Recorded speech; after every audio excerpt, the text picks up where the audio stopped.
यार काफी लोगों की ना अब में से टाइम टू टाइम खुजली उठती रहती है कि वोडाफोन आइडिया का मर्जर बीएसएनएल के साथ। Oh my God!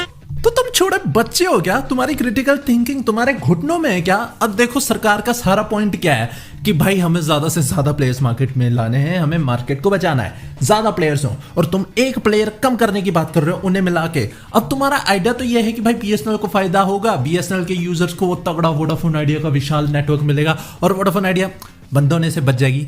बेवकूफ कहीं के साले। सबसे पहले मैं तुम्हें बता दूं, वोडाफोन और आइडिया जब अलग अलग कंपनी थी, दोनों मिला के इस देश की सबसे बड़ी कंपनी बन गई थी। 400 मिलियन से ज्यादा तो यूजर्स थे उनके पास भाई साहब, इतना तगड़ा बेस था। चली बची, अभी भी मर रही है। तो मर्जर से हर बार प्रॉफिट हो, हर बार मजे आए, ऐसा अश्योर नहीं है, क्योंकि ऐसा होता भी नहीं है। हमने वोडाफोन आइडिया के केस में देख लिया। तुम्हें क्या लगता है साला बीएसएनएल के साथ मर्जर होने के बाद ऐसे झंडे निकलेंगे? गवर्नमेंट ऑफ इंडिया ने इंडिकेट किया कि भाई हम वोडाफोन आइडिया को बचाना चाहते हैं, लेकिन हम उसे पब्लिक अंडरटेकिंग में नहीं लाएंगे, ठीक है। एंड उन्होंने पास में भी अपने इच्छा जताई है कि भाई हमारे पास जितना शेयर है उसे दूसरी कंपनीज को बेचेंगे, कंपटीशन को थोड़ा ग्रो करने देंगे। और देखो भारत सरकार क्या करना चाह रही है, कंपटीशन बढ़ाना चाह रही है। तुम लोग कह रहे हो ना जी कम कर।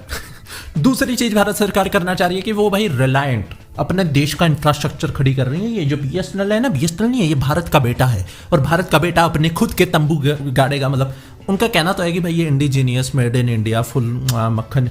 वैसे एग्जैक्टली नहीं है, बट चलो थोड़े चाइनीज वेंडर से हम बच के रहते हैं, क्योंकि बीएसएनएल खुद का देश का अपना इंफ्रास्ट्रक्चर खड़ा कर रहा है, जो आपके देश की सिक्योरिटी, आर्मी, सबके लिए बहुत ज़्यादा ज़रूरी है, ठीक है। मतलब अगर साइबर वॉरफेयर हो गई तो तुम चाइनीज इक्विपमेंट के सहारे बैठे हो।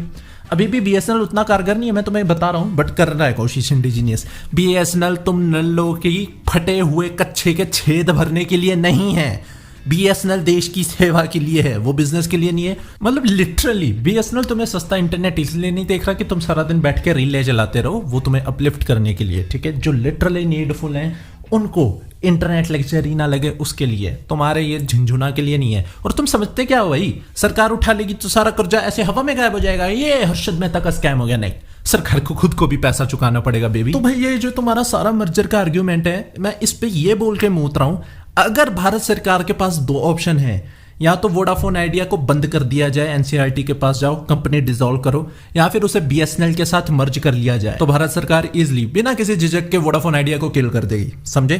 ये है मैटर, नहीं होने वाला मर्जर। सो जाओ जाके। और कौन कौन मांगा लाडला सब्सक्राइब नहीं कर रहा है चैनल को, मेरा जूता रेडी है भाई। चलो भाई।